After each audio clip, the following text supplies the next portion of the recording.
Chapter 14. The punch in the gut knocked the wind out of Aiden, leaving him wheezing. The bigger of the two truckers held him in a full Nelson, cursing and calling him every kind of punk in the book. The other man was more concerned with removing the siphoning hose from the box van's fuel tank. Aiden knew he would never have a better chance. He brought his head forward and then snapped it back into his captor's shovel jaw. There were two grunts of pain, one of them from Aiden himself. The hold relaxed, and he exploded out of the tree trunk arms. The lumberjack brothers took off after him, but Aiden was flying, his high-stepping feet splashing in the puddled gas. One thing I've gotten good at? Running for my life. Soon he was halfway across the parking lot. The question remained, where was he running to? What could he do? Hide in the woods outside some interstate truck stop? Miguel and Meg were gone, and he had no way to find them. Then he saw it. Down the service area's exit ramp, the Tahoe was backing up at 50 miles an hour. He could see his sister's white face in the window, and Miguel peering over his shoulder as he reversed at top speed. Aiden waved his arms. "Over here!" They came perilously close to flattening him. Meg threw open the rear door, and he leaped inside. Miguel put the SUV in drive, and they squealed off toward the highway. "I thought I was bugging, but you Eagles are Looney Tunes." Meg lashed out at Miguel, pummeling his arm and shoulder. He deflected the blows into the dashboard. The windshield wipers jumped to life and the radio came on. "I went back, didn't I?" Meg was out of control, spluttering tears of rage. "He was going to leave you." "I was caught," Aiden reasoned. "Traitor!" she roared at Miguel. And then a newscaster's voice spoke a very familiar name. Sunnydale. "Quiet!" ordered Aiden. Silence fell in the SUV. "All but 3 of the missing residents are once again in custody," the woman was saying. "Still at large are 15-year-old Miguel Reyes and a brother and sister registered under the name Eagleson. The Department of Juvenile Corrections has just confirmed that the Eaglesons are, in fact, Aiden and Margaret Falconer, ages 15 and 11, children of convicted traitors John and Louise Falconer." Miguel pulled the Tahoe onto the shoulder in a screech of burning rubber. He turned on his passengers, eyes wide. "That's you?" he asked in horror. "Your parents are terrorists?" "No," Aiden began. "But they help terrorists. And you're calling me a traitor?" "They're innocent," Meg stormed. "Innocent?" Miguel spat. "What does that mean? Remember Sunnydale? We were all innocent. Every place I've been, you can't find anybody guilty. If you go by the people doing time, crime is nothing but an ugly rumor started by a bunch of cops." Meg was becoming belligerent. "Our parents were framed, and we're going to prove it." Understanding struck Miguel. "So that's the plan. You're going to ride in on white horses and rescue Mommy and Daddy?" "No," Aiden said patiently. "We're going to find evidence to clear their names." "You're dreaming." "Maybe," Aiden agreed. "But what else can we do? You know of another way to get justice?" "Justice," Miguel practically snarled the word. "You rich kids are all the same. Why are you entitled to justice? Where's my justice?" "It's not the same thing," Aiden argued. "Maybe you had a good reason for what you did, but you still did it." Miguel pulled out into traffic. When he spoke, his eyes were riveted to the horizon. He wouldn't so much as glance at Aiden or Meg. "Yeah, I'm a real cold-blooded killer. Know what I'm guilty of? Shoving. Felony shoving. Aggravated shoving. First-degree shoving. If you lived with my stepfather, you'd be sick of being his punching bag too. How was I supposed to know the jerk was going to fall down the stairs? Cops said he broke his neck. Killed instantly." "That's what happened?" Meg exclaimed in amazement. "You just defended yourself? You're innocent." Don't you get it?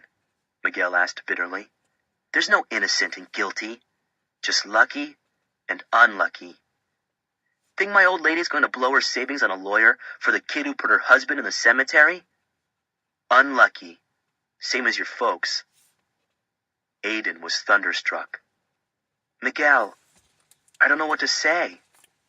Being in jail for something you didn't even do, we both know what that's like. Miguel twisted the radio dial, searching for music. Listen, Eagle, Falcon, whoever you are. This car's rolling to my brother's place. Come, don't come, it makes no difference to me. But if New Jersey isn't in your travel plans, now's the time to do something about it. Aiden and Meg said nothing, but as the Tahoe continued its long journey east, neither made any move to get out. Chapter 15. At the Department of Juvenile Corrections in Washington, D.C., Agent Emmanuel Harris strode past the secretary without stopping. Sir, she shrilled, Deputy Director Adler can't be disturbed. Harris threw open the door, ducking so his head would clear the frame. You knew, he accused, pointing a missile-like index finger at the 30-something bureaucrat behind the desk. You knew the Falconers were at Sunnydale, and you knew they were missing 5 minutes after that place went up in smoke. Sure I did. In an attempt to look older, Adler sported a patchy mustache that almost, but not quite, filled in the space above his upper lip. I also knew that information was classified for the kid's own good. The famous sarcasm. Yeah, we did them a real favor, throwing them in jail. It's not a jail, the deputy director interrupted. No, Harris agreed. From what I hear, it's a pile of charcoal. Aiden and Margaret Falconer were never in the system. They were at Sunnydale for their own protection. Surrounded by lowlifes, Harris added. Like this Reyes kid, with manslaughter on his rap sheet. They're not the little angels you think they are. They escaped from federal custody. I thought they were never in the system. And we're charging the boy with arson. We have an eyewitness who says he deliberately started the fire with a kerosene lamp. A kerosene lamp? The agent exploded. What is this? The Dark Ages? Hard work and a simple life is a proven approach in dealing with young offenders, the deputy director said stoutly. Don't tell me my job. You're not doing your job, Harris insisted. You need to find these kids before they get hurt. We'll track them down, Adler said confidently. We traced them from a couple of stolen bikes to the train station in Gibbon, Nebraska. The next day, they were spotted outside Chicago. The local cops set up roadblocks, but somehow the kids dropped off the radar. They had hooked up with Reyes by then. Harris took a deep breath. Suppose I can bring them in before they get into any more trouble. Could you look the other way on the fire? It was probably an accident anyway. What kid today knows how to use a kerosene lamp? You might as well hand him a flamethrower. The deputy director regarded his lofty visitor with genuine interest. You knocked off the biggest treason case in half a century. You're a hero in the FBI with a big future. Why can't you let go of these two kids? Because I created them. That's why, Harris snapped. I made them what they are today. Motherless, fatherless, homeless fugitives. Can't you get it through your head? Everything that happens to Aiden and Margaret Falconer, it's on me. Aiden had never been to New York City, but he recognized the skyline instantly from pictures and TV. As the tops of the gleaming towers sprouted from New Jersey's horizon, he allowed himself the tiniest breath of relief. The East. We made it. The nightmare of their near miss in Chicago was over. From here, the country's busiest hub, trains and buses connected passengers to every conceivable destination, including Vermont. Miguel had become bubbly the minute they'd crossed over from Pennsylvania. Wait till you see the sweet setup Freddie's got. Flat screen, TV, surround sound, quicksand couch. You sink into those pillows. Now the Falconers were his best buddies. The bullying and intimidation evaporated the closer they got to his brother's house. For Aiden, the picture of Miguel holding a scissors to Meg's throat wasn't likely to fade anytime soon. But he had to admit that life in the Tahoe was certainly more pleasant when Miguel was in a good mood. Union City, New Jersey reminded Aiden of the King of Queens. Endless tracts of long, narrow houses stacked close together like dominoes. Miguel pulled into the driveway of one of a row of identical cracker boxes. "A millionth of a tank of gas to spare," he declared triumphantly. He was positively beaming. This was it, the end of the line for Miguel. Aiden was surprised at the lump in his throat. As nasty and unpredictable as Miguel was, it was comforting to have a partner who knew the ropes. Without him, the Falconers would be totally on their own. So they allowed themselves to be coaxed up the front walk. "You guys kick back, maybe watch a movie while I talk to Freddie. He's a smart guy. He can help you get where you're going." A young, dark woman who was very pregnant answered the door. "Angie!" cried Miguel, enfolding her in a big bear hug. "Look at you, girl. Why didn't Freddie tell me?" Aiden couldn't help noticing that Angie did not seem happy at the sight of the newcomers. Come in," she said furtively, rushing to shut the door behind them. "Freddie, we've got company." Miguel didn't pick up on her discomfort. "So when's the baby due?" 3 weeks. Freddie?"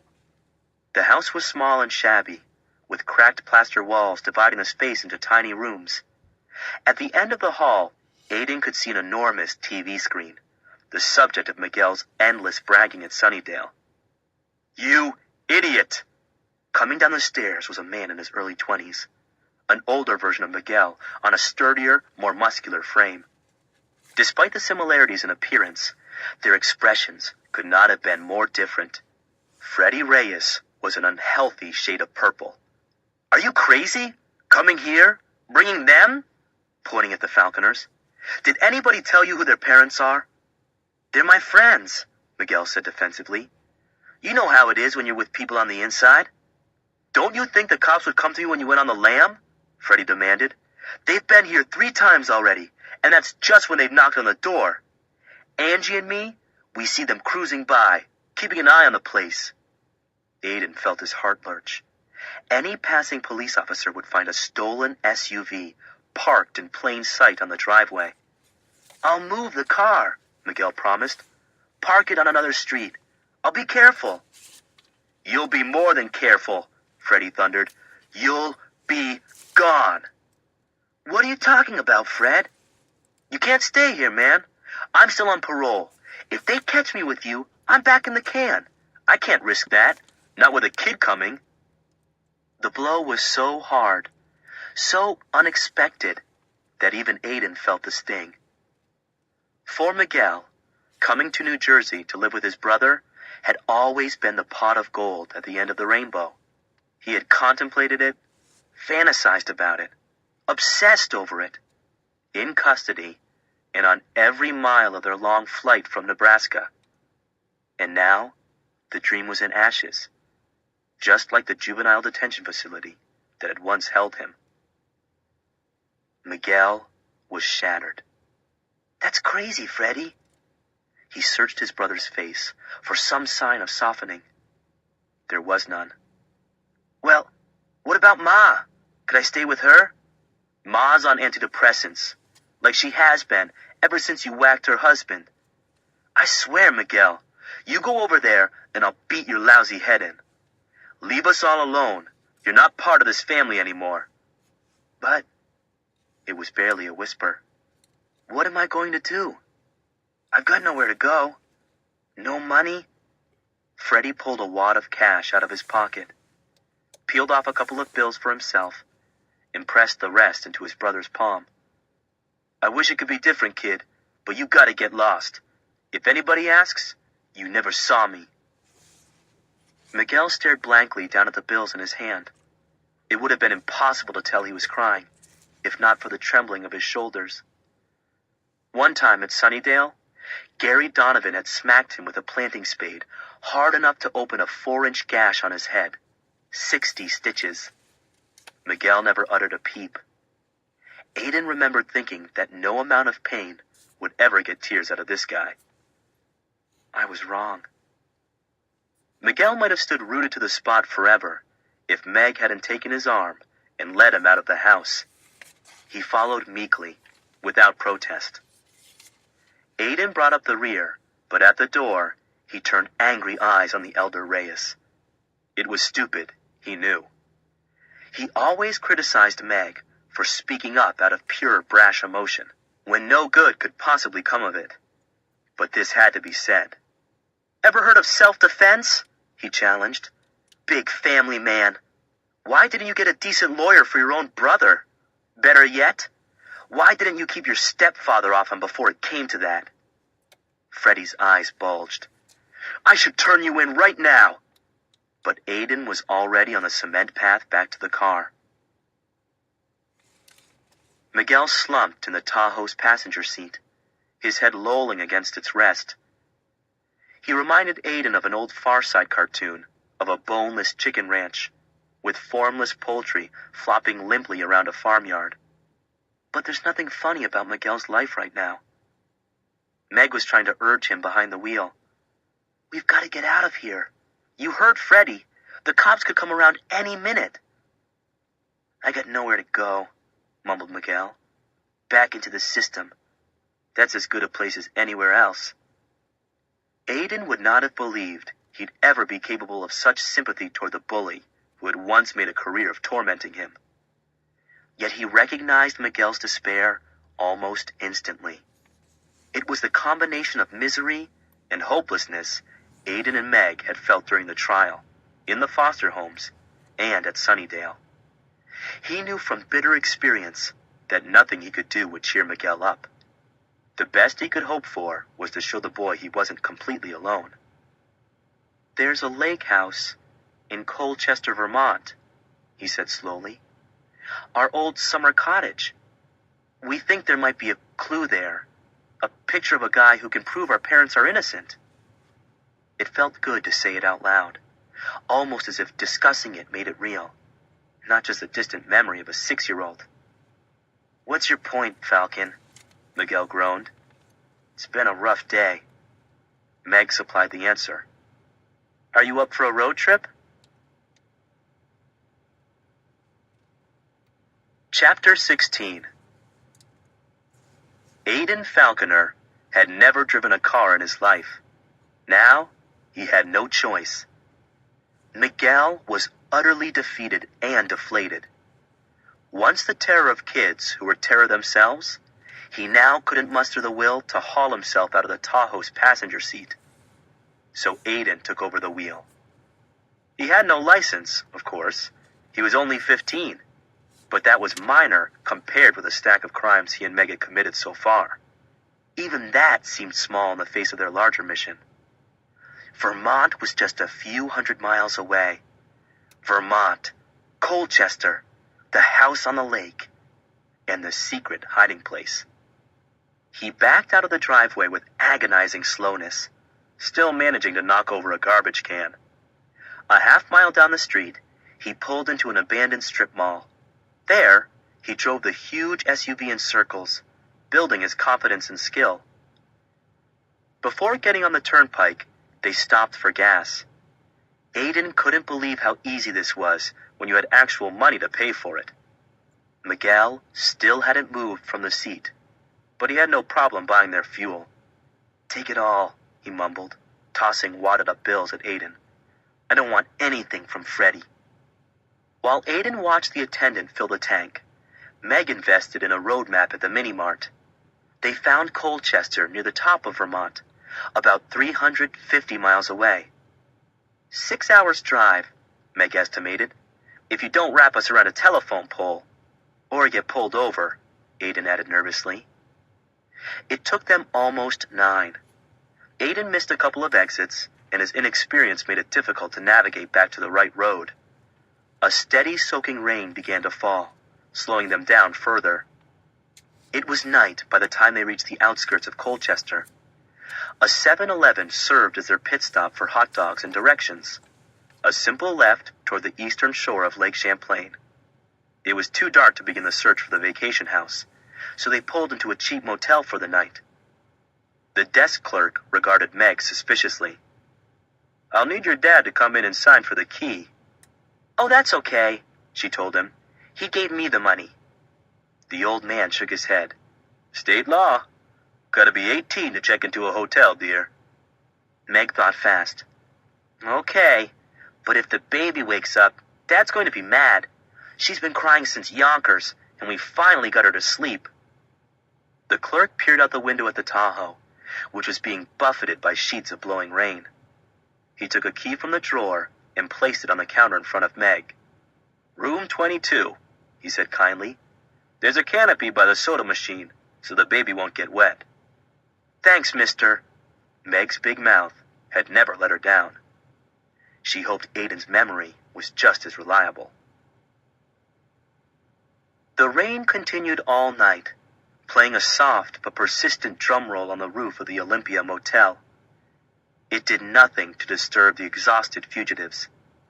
This was their first night in real beds since Sunnydale. They slept like the dead. But in the morning, Miguel began to examine their surroundings with a more critical eye. "This place is a hole, yo. You took me out of Jersey to come to this dump?" "We took you out of Jersey because you wouldn't leave your brother's driveway," Meg shot right back. Miguel was offended.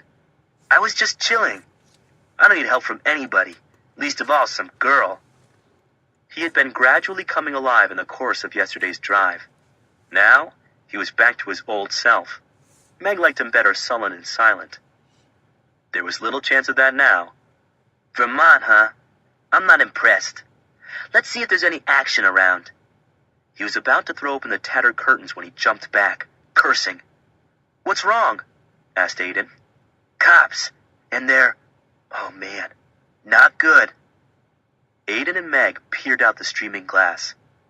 2 cruisers, lights flashing, and 2 uniformed officers to match.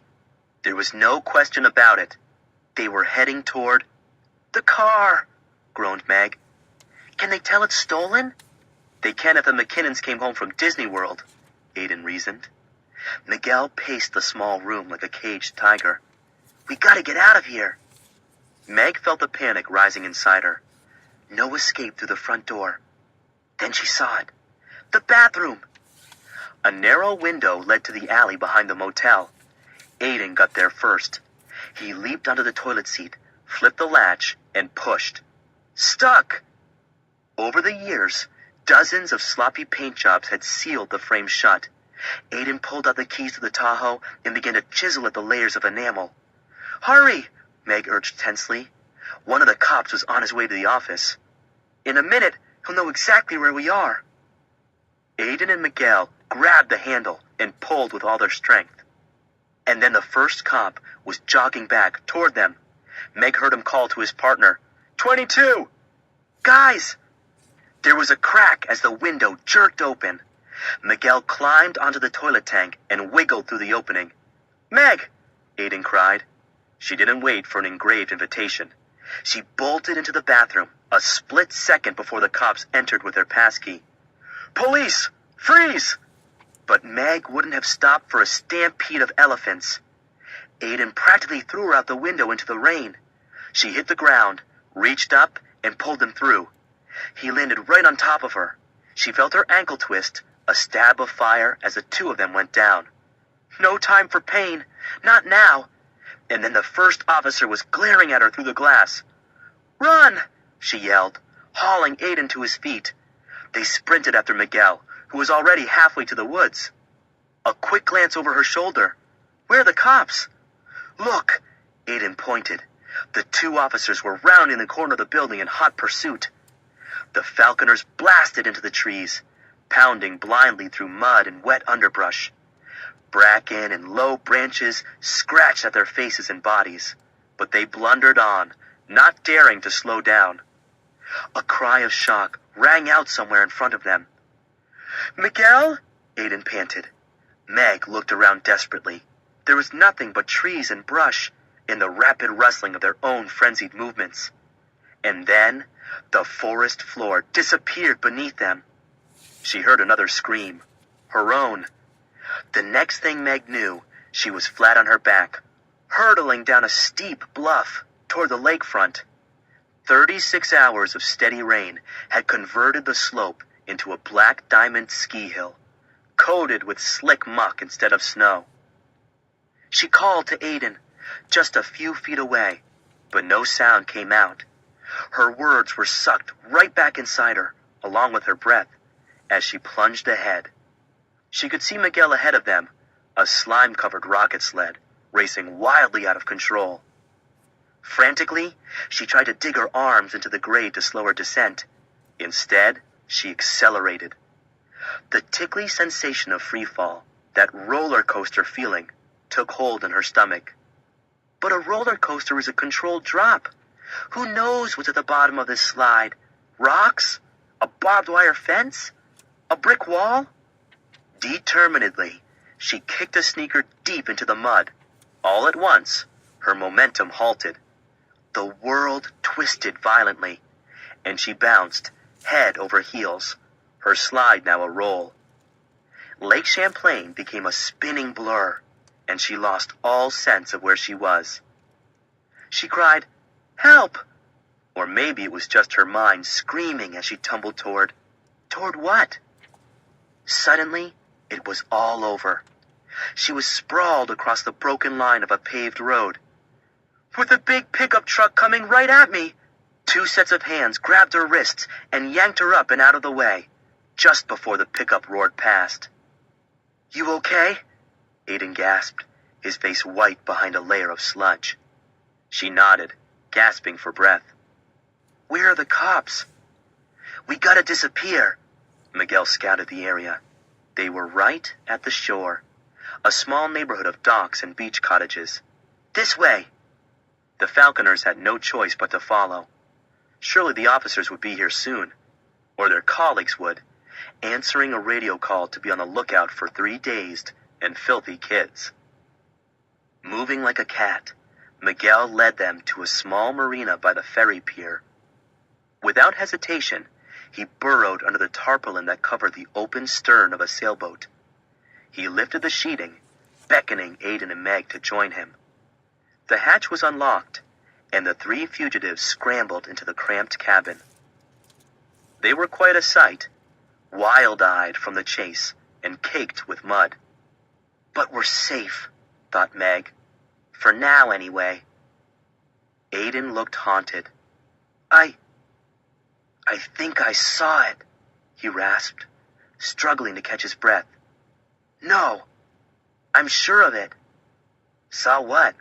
asked Miguel.